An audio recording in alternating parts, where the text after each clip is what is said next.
Hi, friends. Welcome back to Getting Close, a podcast about connection. My name is Aidan Wharton, and today I am connecting with Andrew Keenan Bolger.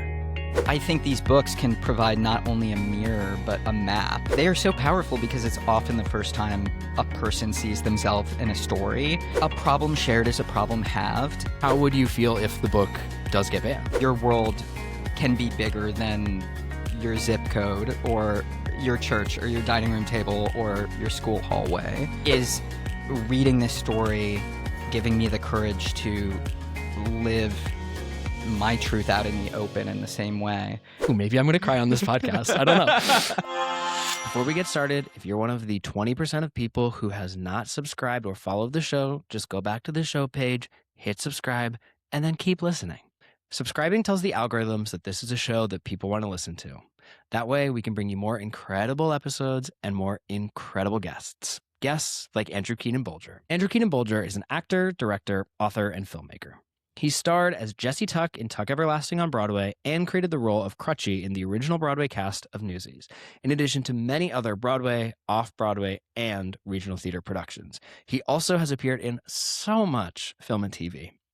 Along with his collaborator Kate Weatherhead, though, he is the co-creator of the critically acclaimed web series Submissions Only and co-author of the children's series Jack and Louisa.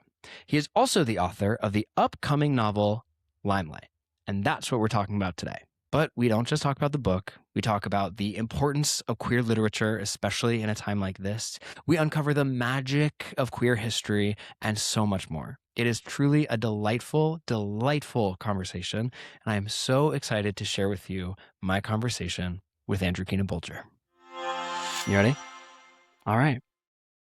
Andrew, hi. Thank you so much for joining me on Getting Close. Oh, I'm really excited. I feel like I'm getting in on the ground floor of something big. I was early subscriber, one of your first reviews, like so excited that you are taking all of your knowledge and conversation to this medium. So really happy to be here. Wow. Thank you so much. I think, you have really been such a positive force for me over the past couple months, couple years even. And so I'm so happy to finally have you in the chair talking about your debut young adult novel, Limelight. Yes. Thank you for having me. We're going to get into the book, obviously, because there is so much incredible stuff in it. It just made me cry. It made me laugh. It made me feel remarkably seen. Maybe I'm going to cry on this podcast. I don't know. Just for those who don't know you or maybe aren't familiar, can you tell them a little bit about your life without talking about theater? Oh, yeah, sure. Oh, God. That's, it's a tall order as a tried and true theater We will get kid. to theater, but... So I grew up the youngest of three in inner city Detroit, Michigan. I have two older sisters. Grew up very working class. My parents were big hippie / communists / big activists. I was 10 years old, moved to New York in the year 1996, and basically had a life that I was working professionally, and just being a normal kid and kind of striking that balance. And went to college for that thing that I can't say. And then sort of moved to New York and built a career, but also have just been very interested in building community and building family and trying to work on my relationship with my two sisters, who are the closest people in my life. And and seeing what this crazy world holds in store. I love that. Yeah. And you know something very funny is that I got so excited to ask you that question that I totally forgot to start the show how I always start the show. We're going to go backward. It's going great. We're going to ask our little icebreaker questions. Oh my gosh. Okay.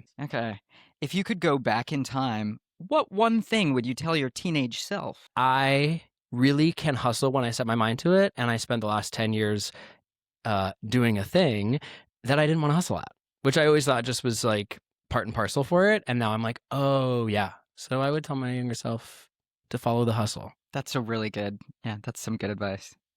What is a seemingly insignificant decision you made that had a big impact on your life? I was down in Dallas, Texas, and I was doing a little regional show. It was called It's a Bird, It's a Plane, It's Superman. Of course. And I was doing it with this woman named Kate Weatherhead, who was an actress who I knew. She was in Spelling Bee with my sister, and just like randomly asked her, hey, will you be in this like little behind the scenes thing that I'm shooting, just like a backstage video? And she's like, yeah. She's like, wait, can I like make it funny? I'm like, yeah, sure, absolutely, please. And she texted me that night and was like, hey, would you want to make a web series with me? And from there, it began. I worked on this web series with her. From that, someone at Penguin, Random House, saw it and called us in for a meeting. We ended up getting a book deal. This led to a whole other career for myself that was being a creator in addition to being an interpreter. And it was not what I had planned. I was like, no, I'm going to be a Broadway star. And it was, I think it was that weird random thing of asking her to be in some like silly YouTube video that like very much changed my life. I love that, and also love two things about that. One, that it sort of was also your bio a little separate from theater. Sure, yeah. And two, like really illustrates how asking for help and asking for collaboration can truly like entirely change the course of your life, because Submissions only had 3 seasons and you guys wrote 3 books together. Is that right? Yeah. Which is incredible.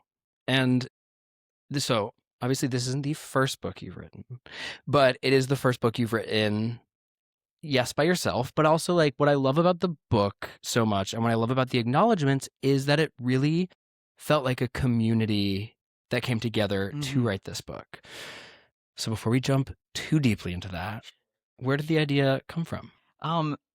So as I said, I moved to New York in the year 1996, and it was moving to the city at just a really kind of chaotic time. It was you were 9? I was 10 years old, yeah. And I was moving, I guess I can we can talk about theater now. We can talk about theater now. I was moving to New York to be in Beauty and the Beast on Broadway. Yes. And it was moving to the city at a real inflection point. Things were just really changing for the city.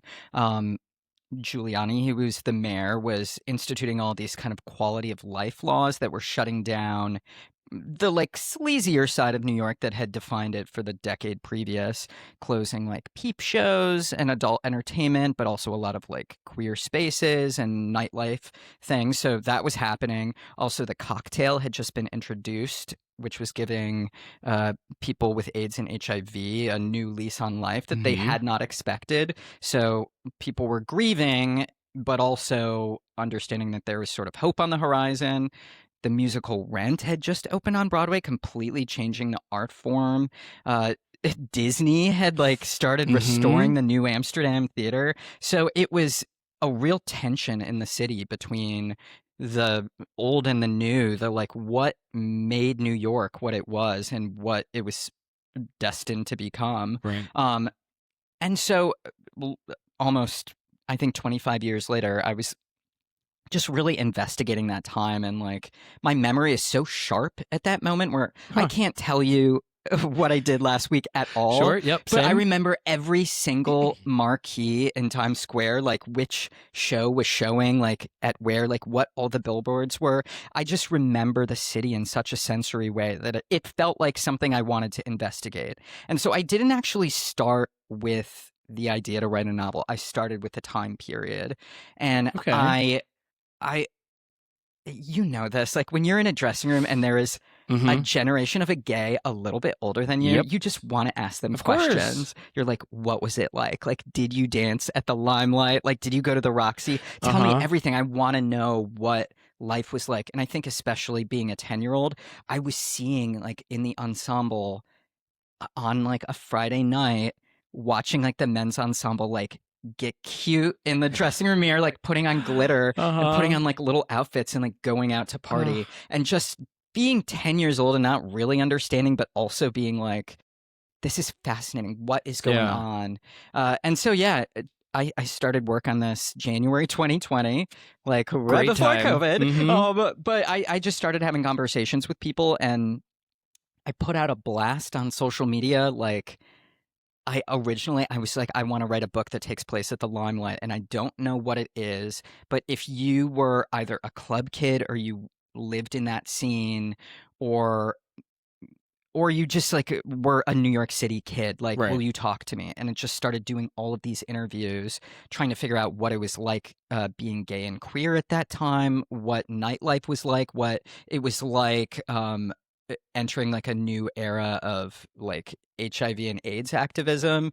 And from that, basically got the idea to write a novel, and also that it made perfect sense to make it be a coming of age young adult novel, Right. in part because a lot of that history, it's just like queer history, it's like a lot of it is erased, a lot of it is not Yeah. documented, and then because of the AIDS epidemic, like a lot of it is just lost forever. Right.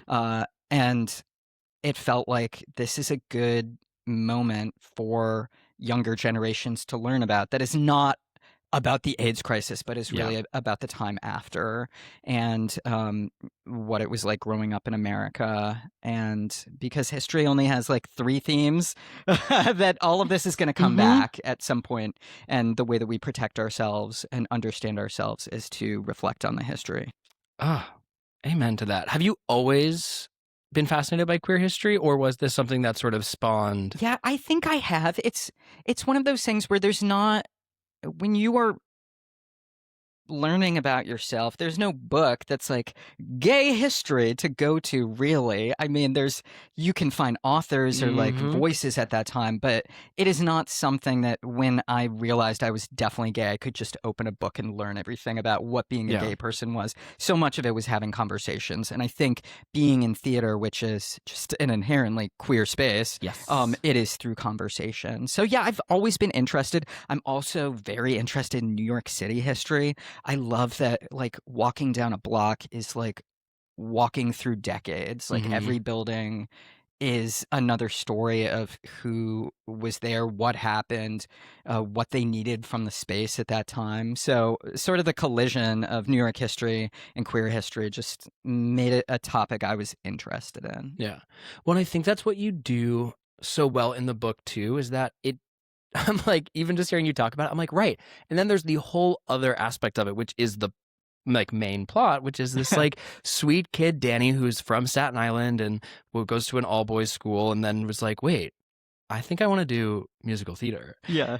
And even though he is from Staten Island and I am from the Big Island, which is so many thousands of miles further away, like I think what you did so beautifully is capture what it feels like to be an outsider learning something and how hard it is to sort of learn all of these unspoken rules, because I think queerness has unspoken rules. I think theater has all of these unspoken rules. But like because you did come up in theater, his pathway is so different than yours. What made you want to tell it through his voice? Yeah, it's funny. My first three books, they're called Jack and Louisa. It's a middle grade series. And it was very much pulled from my life Mm-hmm. because I think it was my first book. I really took that Of advice, like, write what course. you know. Yeah. And it was very much, how do I feel about this? Okay, that's how my character feels about that. And it is a story about two just like kind of little diva kids who are like natural born entertainers and stars and know exactly what they want to be doing and are incredibly passionate. And as I got older, I was more interested, honestly, working.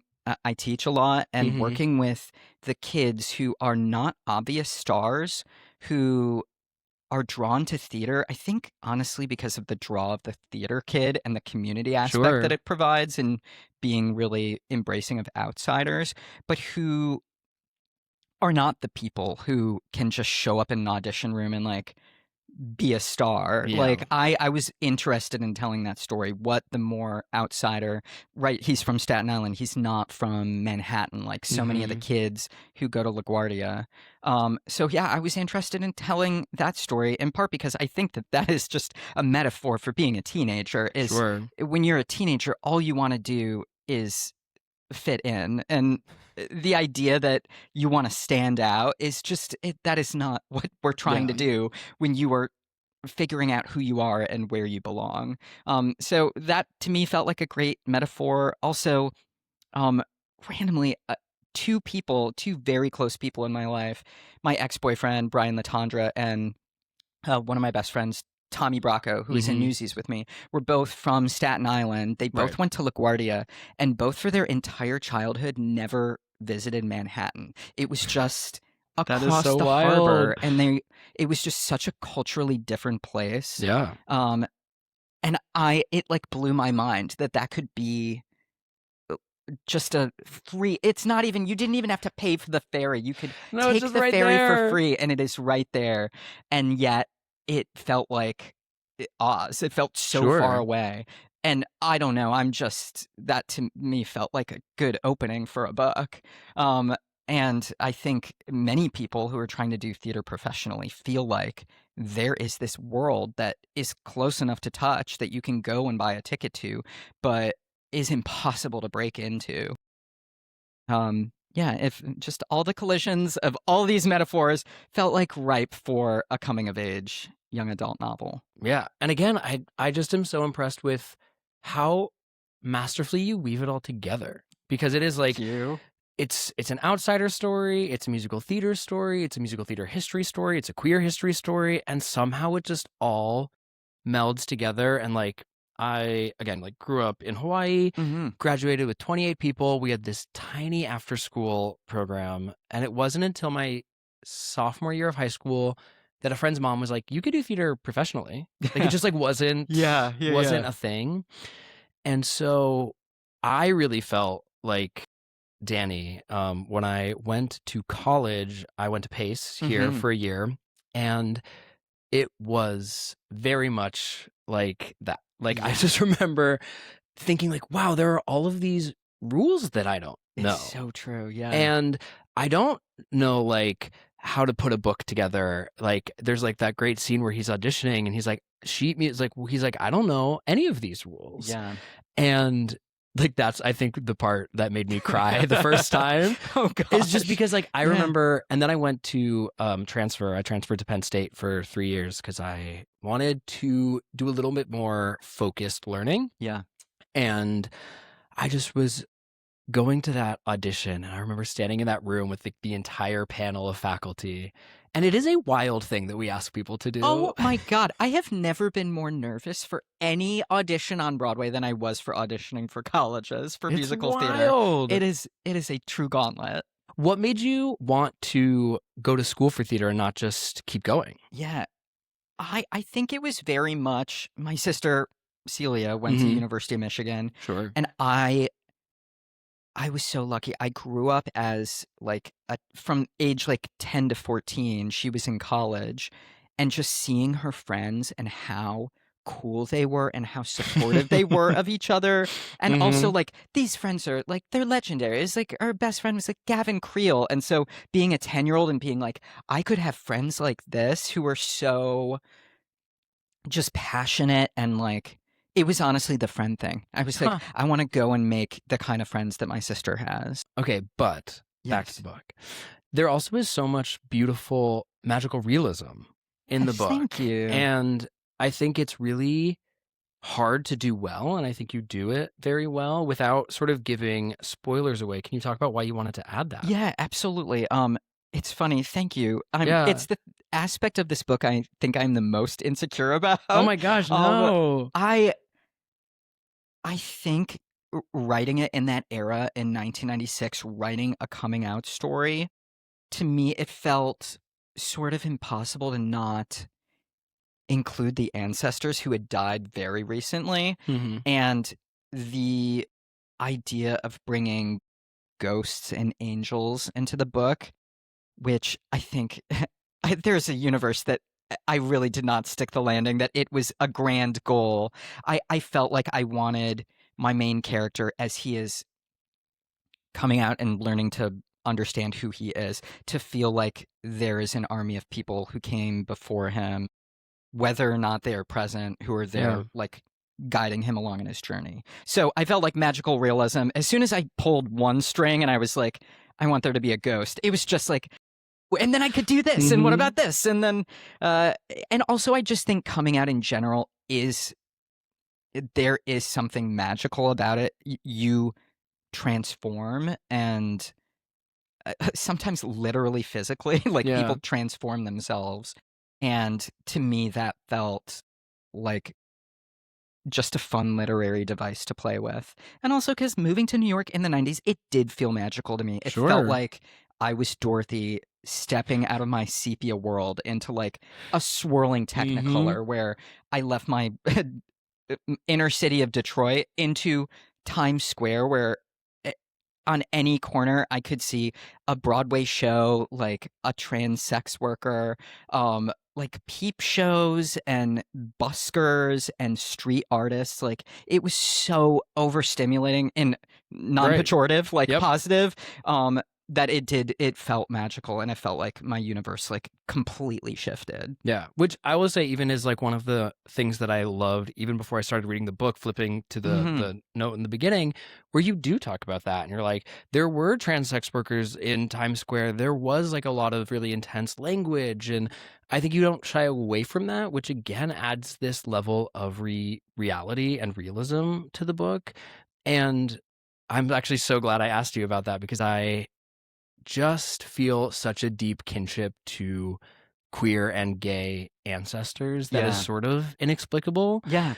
Do you as well? Oh, 100%. Yeah. And I also think that just to what you're saying, writing about this time, it is so tricky because I think there is the tendency to judge the past through the lens of today, and it's just not fair. Right. Um, and it didn't feel fair to me to write a story for teenagers today where it is seen through nostalgia goggles, where everyone is accepting, or like Right. things were not hard, or there's not serious homophobia and racism and transphobia and violence in the city. So I felt like the way to do it is to hold both, to hold the magical aspects of it, but to hold the honesty of what it was like. And I have been so, so grateful for my editors to really just help me calibrate that, because I do think you have a responsibility to write with respect, but also to be honest Yeah. about it. And one of the great things, they brought on like a sensitivity reader to Okay. go through it, because they're like, there's a lot of challenging Sure. depictions throughout this. Yeah. This is a pretty dark book, and working with the sensitivity reader, who was so much less about trying to censor anything and was more like, if you are going to have these more graphic images and ideas, we need to like, you need to just do more. You need to investigate more. You need to see if this person did this thing that is bad, like, how is he learning from it? How is he growing from it? Right. That it can't just be this person does something awful and that's life. Right. Like within the young adult genre, that you have an opportunity to help people make sense out of bad things that happen. And so I was really super grateful for him on that. I love that. And I also think it happens so well because Danny is also not a perfect character. Like Yeah, far over the from course it. of the book, you get to watch him grow and you get to watch his prejudices dissipate, and like there is so much growth that he is doing, and it's so naively optimistic to be like, yeah, but look how far we've come. Yeah. And obviously the climate right now is equally, maybe not equally, but in a different way, divisive. What was it like trying to get this book finished and out into the world when queer people are under such attack? I know, it's weird. I started this. It's crazy to think that January 2020 was like a purer time, but I do think it was Yeah. a little bit easier, at least for me, to be a gay man. I am sure that there are the LGBTQ community is very wide, and I can only speak to my experience, but I feel like I felt safer in 2020. Sure. And yeah, I mean, it has been wild. I am grateful that at least in the publishing world, I have been encouraged that writing about this and writing for this audience, I think, is actually better than ever. I think that there are many more depictions of many more niche parts of our community that are being represented, and many more authors, I think, are getting voices who have not traditionally gotten to work with like such a big publisher. So in that sense, I think it is really great. But it is one of those things. I remember when I started writing this, I'm like, ooh, I hope this book gets banned, because like that's like great publicity if Girl, don't you you get worry. a I'm banned going to ask book. you about that. But now it is different. It's not that you get a special shelf at Barnes and Noble. It is Right. that it is truly erased from libraries across wide swaths of education. And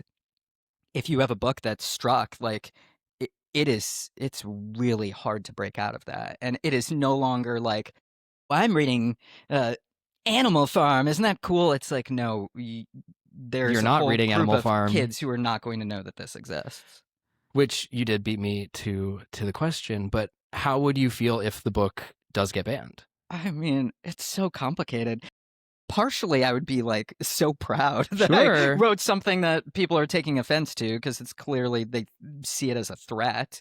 I mean, I say this with like the utmost pride and as a compliment. I do think you wrote something that will like piss off a lot of conservative people. Oh, I hope so. Yeah. Yeah, but you never like to see voices silenced. No, Like, of course it's not. why there's so little queer media before 1969. It's like it didn't exist. Even though we know it absolutely did. Yeah, I guess I don't know. I would be proud. The like strangest I know, hoping it's for weird. a It's negative very thing. weird. I mean, Yeah. I was part of a banned book club a couple years ago, and we like went through and read Genderqueer and Flamer Yeah. and All Boys Aren't Blue, and I think a few more before it sort of dissipated. And it was so fascinating because all of those books are so beautiful and like changed my view about a certain topic, or especially genderqueer. Yeah. Really flipped how I understood gender and pronoun usage, and was so raw in its depiction of like what not everyone, it was so raw in its depiction of just like what people have to go through, and made me, who I feel like I'm a pretty accepting person, open my mind even more and changed how I talk to people about pronouns. And I just think there's so much power in these books. It is so sad that they get banned, because those are the ones that people need the most. Just YA books in general, I think they are so powerful because it's often the first time a person sees themselves in a story. Mm-hmm. And I think these books can provide not only a mirror, but a map. How did this character navigate the situation? How is this person learning to understand themselves? Is reading this story giving me the courage to live my truth out in the open in the same way? Yeah, so I think it's so important that these books Yeah. are out there. What would you tell a young reader who perhaps lives in an area where books are banned? What would you tell them to give them a little bit of hope? I think just speaking to like queer kids, period, is to understand that your world can be bigger than your zip code or your church or your dining room table or your school hallway. I feel like when I first moved to the city, there was all of this like very positive messaging about it gets better, which was so great. Like I am glad that existed, but it also doesn't really answer the question of like, but what about now? I'm struggling now. Yeah. And so I understand how that messaging was weird. I guess I would say a problem shared is a problem halved. If you are able to find even one person that you trust, one person who can understand you and see you, that can make all of the difference. And that could be someone on the internet, someone you were close to at school. That is really how we actually help queer kids. Yeah. Is pressing upon them how important connection is and community. Yes, connection. Yes.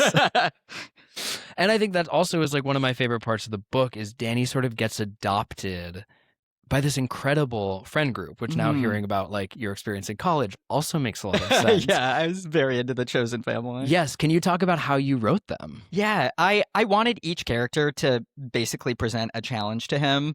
One character maybe makes him laugh. One challenges his worldview. Another one it's just like they all present in a different way in his life to kind of teach him, to help him discover who he is. Mhm. And it is not all through them being nice to him. It's Right. oftentimes about them calling him out and telling him he's being an asshole. And I think that is what a good friend is. And then also they're really honestly there for a lot of like comedic.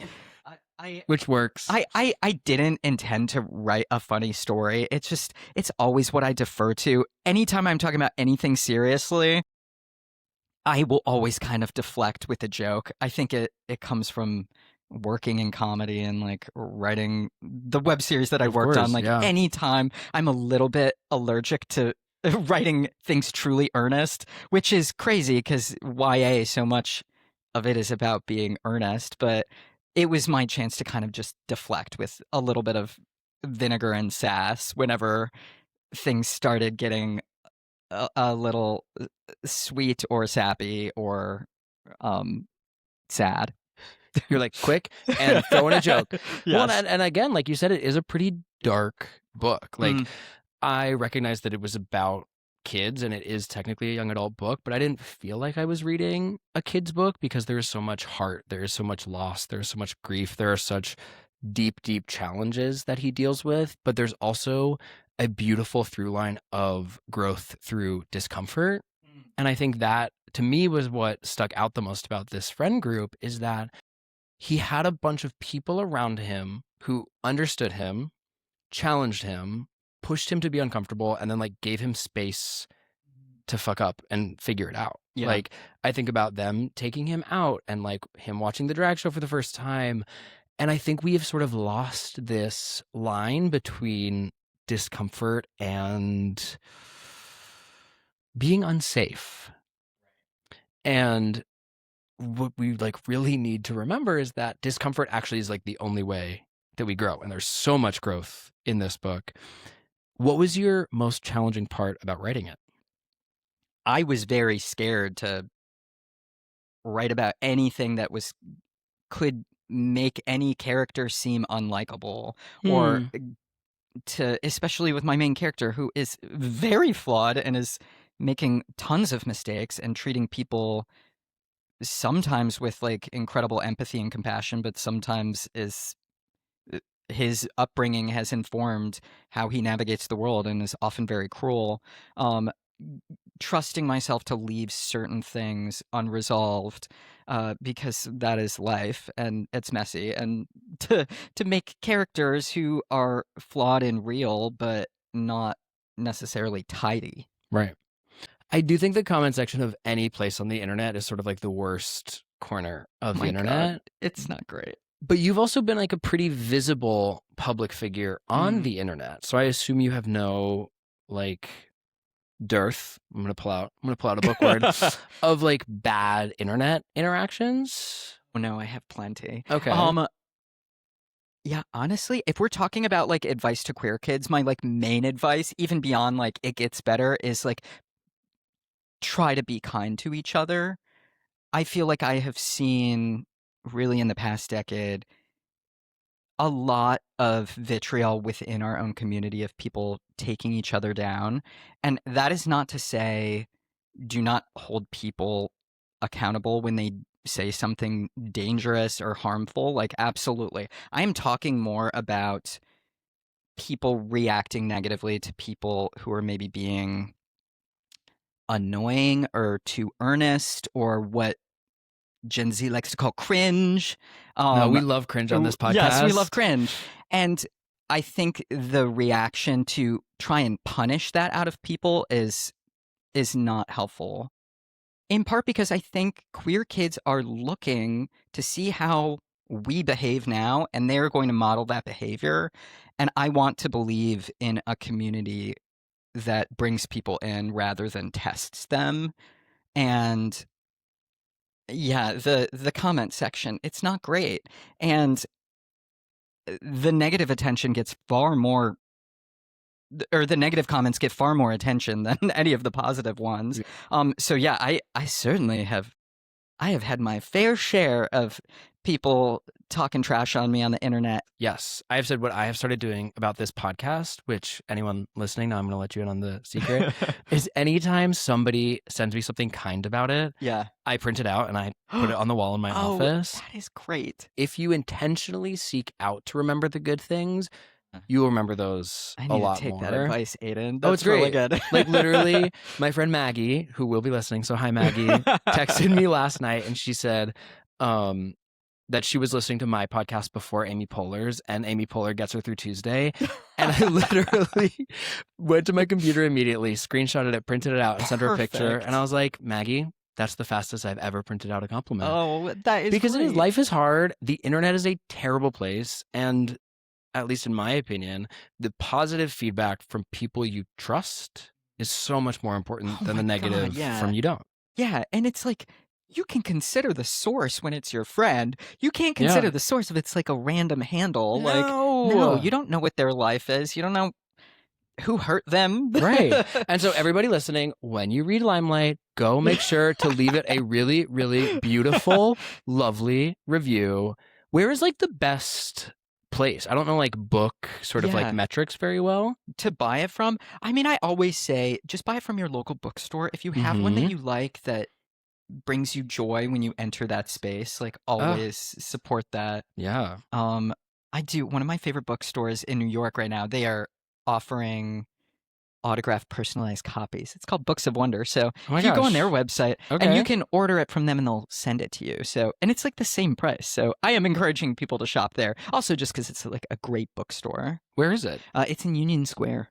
Books of Wonder. Books of Wonder. Yeah, it's a children's and like rare books and new books bookstore. It's very sweet. Competing with that big Barnes & Noble. I know, truly. Yeah, Barnes & Noble, which like I was led to believe in the 2000s was like the enemy of the independent bookstore. Now I'm like, we need Barnes & Noble. Like protect it at all costs. Yes, truly. What has been, just before we switch to the question bonanza? Yeah. What has been twofold? The most surprising part about writing the book and then your favorite part? Oh, okay. I mean, my favorite part has absolutely been getting to interview people about the time period. I am so nosy where I love getting in there. I am a very say more about that type of friend where someone will like say something in passing and you're like, wait, that just made my like spidey senses tingle. Like, say more about that. And so easily that was my favorite part. And I did it probably for like the first 3 months before I ever kind of put pen to page. And it was also, honestly, it was a time I started it January, and it was like January, February, and March was when I was doing all those interviews. And it was a time when New York obviously was in the midst of the COVID pandemic, and it felt like the city was never going to be the same again. Yeah. And I got such joy out of listening to people talk fondly about the city and about like what they loved about that time. It was just making me have like big feels for the city that I get to live in, Right. Especially when I couldn't enjoy the city in the way that it was. So I think that was really, really nice. I think the most surprising thing, there is like I am not a religious person. I'm really not even a spiritual person. But there is a weird thing that happens where occasionally I will be writing and I will not know where my story is going, and it starts surprising me and it's just sort of coming out of you, and it is like something kind of takes over. And I don't know if that's just my inner creativity is like grabbing the wheel for a little bit, but that is like it is a feeling that I just want to chase. And I think honestly actors understand that too, when you occasionally are performing and you are being this character and you're acting like this character, and suddenly it becomes real, and something takes over where you are no longer, you're like, I am this person living this life. Yeah. And I don't really subscribe to religion, but that to me feels kind of religious, where you're like, I'm not in control. There is a sentence coming out of me that I don't understand, and the story is taking a turn that I did not write about in my outline. And I think that is just like being an artist. That is like what they talk about when they talk about creativity. And that, like the muse. Yeah, you have something within you that is like, it is forced to express itself, and either you're going to censor that or you're going to like let it flow. What parts in the book, or let's do one part, did you feel that way writing? There is like a important scene that takes place at the Limelight. It's my main character, Danny, basically has felt invisible his whole life and then enters this space and suddenly feels seen. And a lot of my research was about this physical location, and I just had like a desktop full of folders of images and like pull quotes. I had watched a couple documentaries. I got to interview Michael Musto, who is like the main journalist who documented all of like the club kids going ons. And it was like writing this scene, this like important thing where I didn't necessarily know what was going to happen, but I had been building up these two characters are going to connect at this time. What is it going to be? And it ended up being a literal explosion, as you can see on the cover. And I won't give too much away, but it was like the first bit of magical realism that I decided to write. And it was just because it felt like words alone and dialogue was just not going to get me there, that it needed to have something that was metaphysical, that was beyond just the rules of gravity and human comprehension. And so that was like my first time I wrote magical realism. Then I was like, and now I can just pretend like that was all a metaphor and it didn't really happen. And as I started writing other things, I'm like, maybe it did happen. I don't know. But it challenged me in a way that I didn't expect. Well, I think what you do really well is that it does blur that line. And it blurs that line really beautifully. Thank you. Thank you. And now we're going to jump to this question bonanza. Okay, I love it. I love it. And I will be real with you. The first one is challenging. Oh, dear. Okay. As I was writing, I was like, oh, that's a cruel sort of first question. Oh, no, I love it. Fuck, marry, kill. Oh. Pippin, Rent, Newsies. Oh, God. I would say fuck Pippin. Okay. I don't know. It's great. Not literally Pippin, but like also maybe the vibe of Pippin. Yeah, just that score is so groovy and like Pippin fucks. I would say marry Rent and kill Newsies. Wow. Only because you know what, I feel like I got some good years in with Newsies. Very fair. We are doing a conscious uncoupling. Yep. You had your time together. Yeah. This is why you're going to get banned. Oh, God. Yeah. The fansies, like, they've been with me up until this moment. You're going to get new fans from the book, book talk fans. Okay. What was your favorite book as a kid? This feels cliche now, which is so silly because at the time it felt so radical. But I remember Celia gave me the book Perks of Being a Wallflower. It had come out like a year before. It was like one of those first books that really like broke my brain in terms of what the YA genre could be. Yeah. Okay. If you could revisit any place and time in old New York. Oh, wow. Which would it be? I mean, it sounds like so cliche to be like, I wish I could have danced at the Limelight. I will choose a different time period or a different location. It's not necessarily Limelight because there were so many other queer spaces that I think built our community at that time, places where people were like able to dance and like listen to music that was like really on the cutting edge. Okay, have you heard of the Pine Walk collection? No. Okay. I've not heard about that at all. Gonna change your life. Yeah. There was this couple who bought a house in the Pines.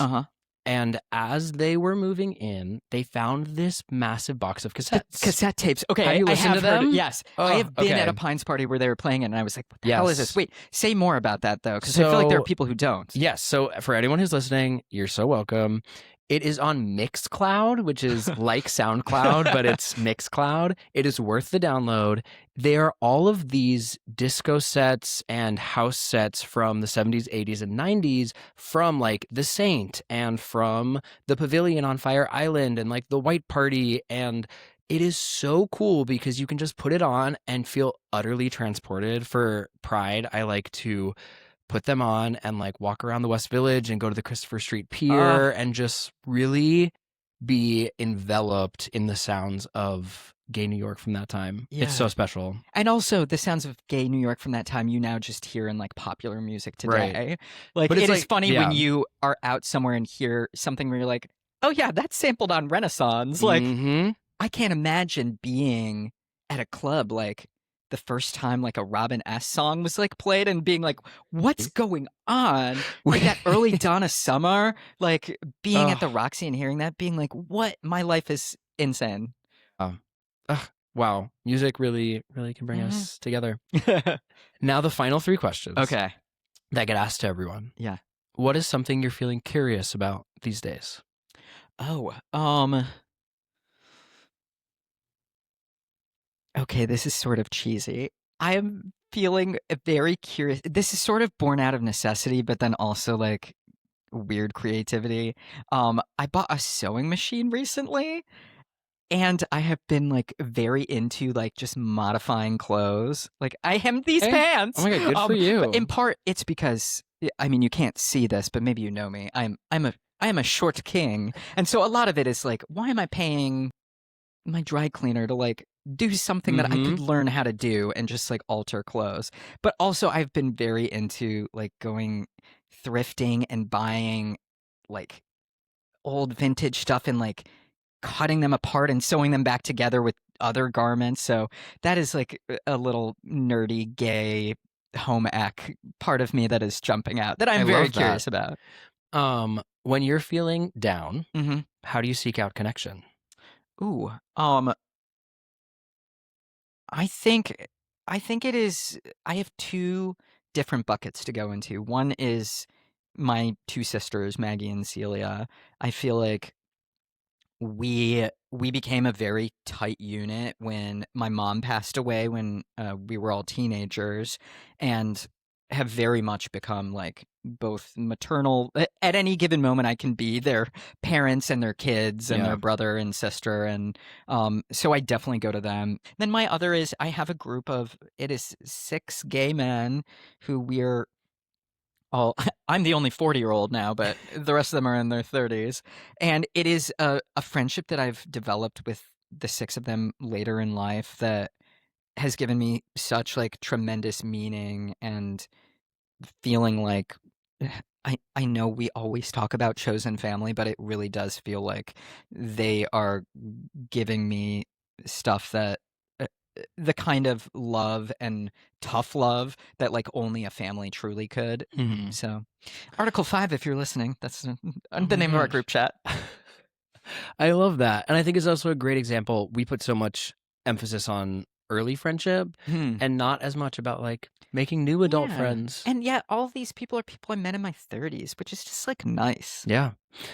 And the last question, Okay. what is a recent example of community that makes Oh, you yeah. smile? Oh, yeah. I feel like I should have.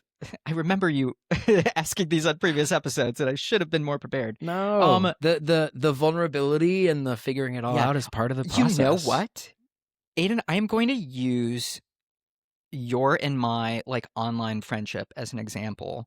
I think you were someone who was like you would sometimes show up on my algorithm, and I was like, "Who's that guy? Oh, he's like in our world." And for whatever reason, I think one of our mutual friends, we were like, we should be friends. And I feel like I just sent you a thing being like, hey, I like what you're doing. I like that you were creating a space online. And I feel like the topics that you're covering are just really interesting to me. And good job. And it was like one of those Oh, stupid things where like yeah. you reach out to someone and then you like met the moment and like you were just very kind to me, and I feel like we've been supportive of each other in our like creative projects, and I think both because we are producers Yeah. at its heart, like you know how hard it is to put yourself out there to make something, to like risk being cringe, and to have someone else just like give you a little quick validation. So I will say, like, yes, the internet can be like a toxic place, but it is also a place that like real connection can happen and real community is built. And I think it is a good lesson to like do more of that. Like, don't feel like I'll seem stupid for telling someone that I like what they're doing online, or like that I'm a fan. Yeah. That like I think there's this whole thing that you lose your status the second you admit you're a fan of someone, and it's like simply not true. I've never had anyone tell me that and think anything other than like, who is this nice person who is going out of their way to be kind and generous? Yeah. So I would say an example of connection is just like us sliding into each other's DMs and being like, hey, what you're doing seems hard and I like that you're doing it. And also like, keep at it. That really is so sweet, and I think is the perfect note to end on. And everyone, you should go slide into people's DMs and be kind. And speaking of, where can they find you in order to be so kind to you? I thank you. I'm a Keenan blogger on all platforms. It's a handle I chose when I was like 22, and now I'm stuck with it. It's perfect. Yeah. Folks, Limelight is out today, so please go buy it anywhere. Maybe not Amazon. Books of Wonder, Barnes & Noble. Support a local indie bookseller. And then once you have finished it, you're going to cry a little bit. So like wipe away the tears and then go leave it a great review, because it is the hardest part of this business, and sort of the part that artists are least primed for is the self-promotion and then just like having it out in the world. So, and leave a good review for Getting Close too. You guys, this podcast is amazing. I'm so honestly excited to be on it and starstruck. Oh, you're the best. Thank you so much for coming on. Of course.